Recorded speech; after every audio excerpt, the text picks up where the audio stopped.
Happy Valentine's Day. Now we're going to talk about love. We need to get that out.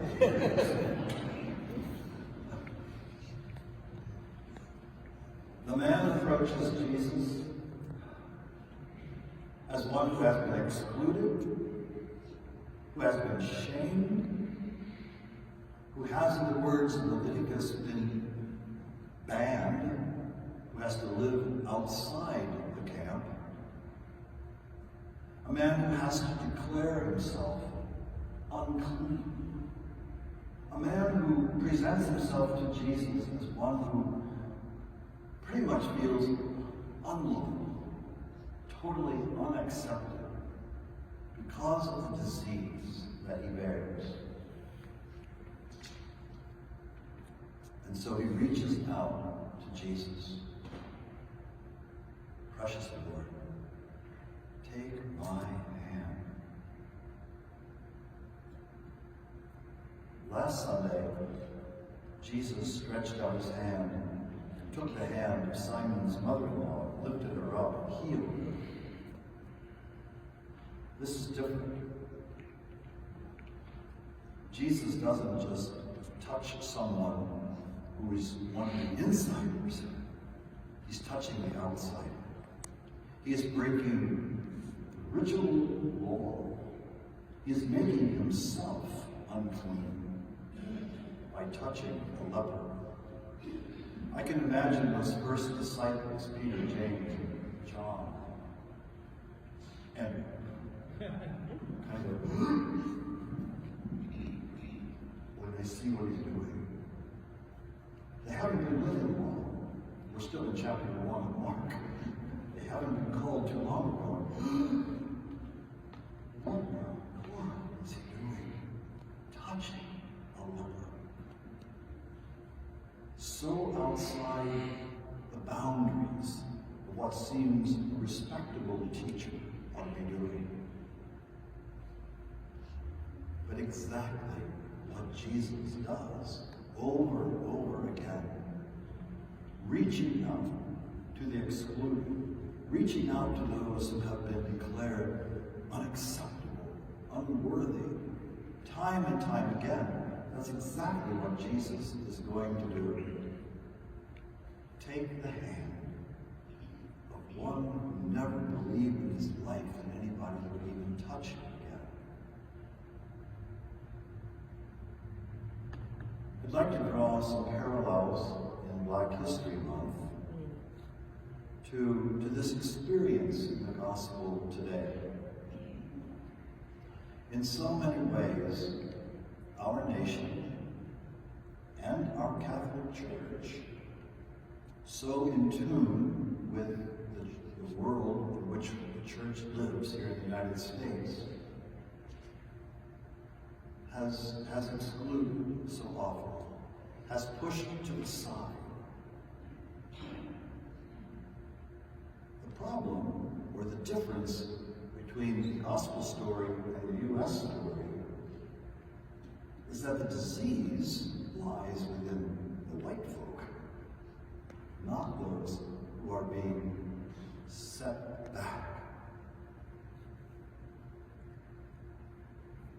We have done that through slavery, through discrimination, Jim Crow laws, all the way through fairly current history. We've been infected by it. And our own infection has led to a lot of suffering on the part of other people, especially people of color. We've tried to make lepers out of people who aren't lepers because of our own sin of racism. As we celebrate Black History Month, hopefully all of us are listening to things, reading things, becoming more attuned to the reality of this history of ours. And it's a history that is so much intertwined with our Catholic faith. Sadly, or not our faith, but with the church. Our faith is broader than the church. When I was first ordained priest, my first assignment was into New Orleans. And not too many years before I was a priest in that church, the church was predominantly a white church. And the last 3 pews were reserved for the blacks. How Catholic is that? The church I pastored in Kansas City was founded in 1910, long before me. But it was founded as St. Monica's Church for the Colored People, because so many of the Catholic churches made it clear that you're not welcome here. And so they had to form their own camp. They had to find their own church. And blessedly, it was a Franciscan who took on the task of helping to create that church. In those same years, in the early part of the 20th century, the Knights of Columbus would not accept blacks as members of the Knights. And so there grew in the African American community the Knights of St. Peter Claver, an alternative organization when they weren't accepted here. We have to create again our own. Time and time again, we've seen how this affects our church and how this affects our nation. When we look at Jesus and what he does in the gospel today, it's certainly, I think, for us a cue. What are we supposed to do? You and I can't solve the problem of racism. If it were that easy, this would be done a long time ago. But what did Jesus do? He reached out his hand to the one who was excluded. He reached out his hand. And right now, in the pandemic, you got to be careful about reaching out her hand, literally. But it doesn't stop us from reaching out, crossing barriers, doing everything we can, black and white, brown, everything in between. All of us bear some responsibility for trying to take from Jesus.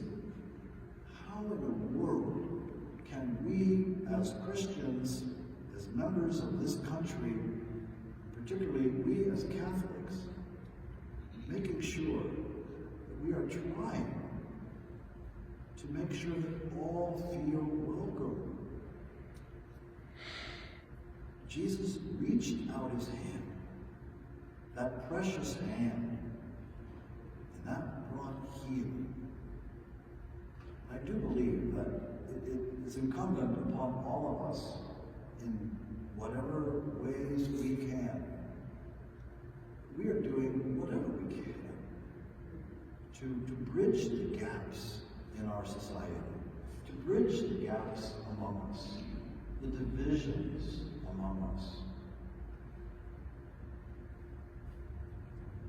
Be attentive, I guess, to the opportunities the rest of this month affords us of learning, of being informed, hearing more of the history, owning that.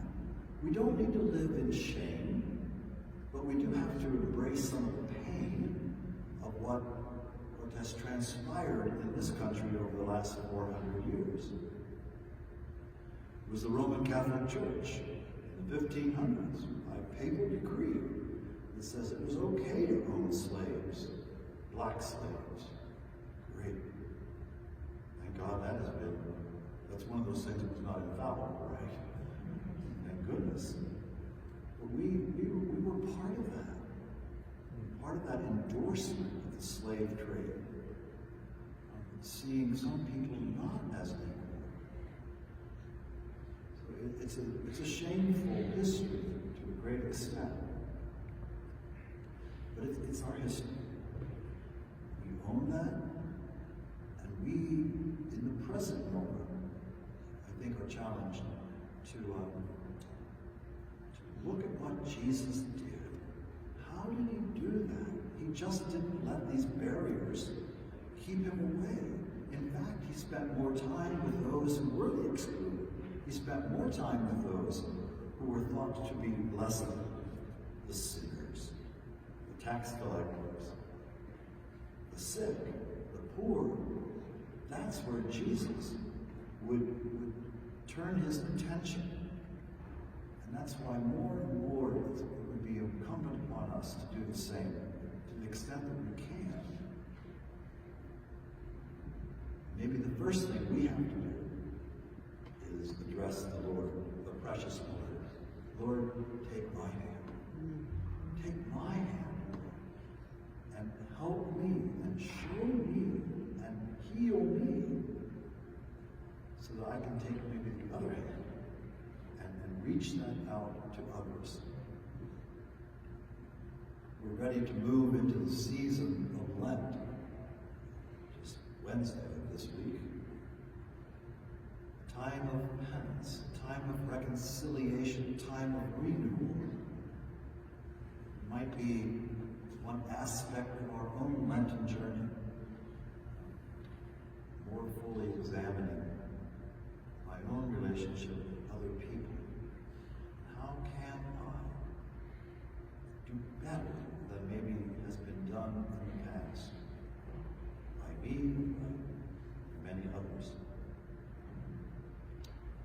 So, precious Lord, take my hand. A song that came out of the African-American tradition of the spirituals, the gospel music that arose from that. It's good for us to sing that. It's good for us to move with that kind of music and to feel that, to know that the spirituals came out of people's suffering. How many of the spirituals were code songs for other things. Steal away Jesus. And they would sing that in the fields. Massive didn't even know what they were talking about. They were talking about escaping slavery. They were planning for it. Steal away, steal away. So many of the songs born out of that oppression that are now songs of great liberation, freedom for all. So as we gather in this season of Black history, we prepare for the season of Lent, that image of Jesus' hand, reaching out, touching others, I think is an important image maybe that we can take home with us. Ways